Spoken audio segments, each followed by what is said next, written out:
സലീംകുമാർ രോഗബാധിതനായി കിടക്കുമ്പോൾ സോഷ്യൽ മീഡിയയിൽ വലിയൊരു അറ്റാക്ക് നടന്നു.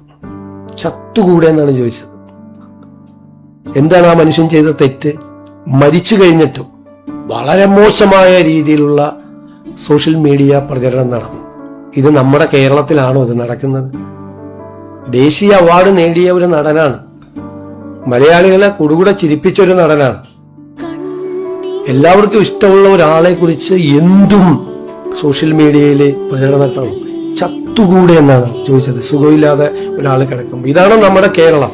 ആരാണ് ഇതിന്റെ പുറകിൽ? ഈ ക്യാമ്പയിന്റെ പുറകിൽ?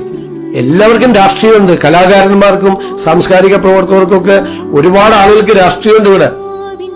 ഒരുപാട് പേർക്ക് അവരുടെ രാഷ്ട്രീയത്തിന്റെ പേരിൽ ഒരാൾ സുഖമില്ലാതെ വെന്റിലേറ്ററിൽ മരണത്തോട് മല്ലടിച്ച് കിടക്കുമ്പോ നടത്തിയൊരു ക്യാമ്പയിൻ ഉണ്ടല്ലോ,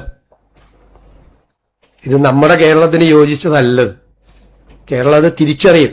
ഇത് ചെയ്യുന്ന ആളുകൾ അത് മനസ്സിലാക്കണം.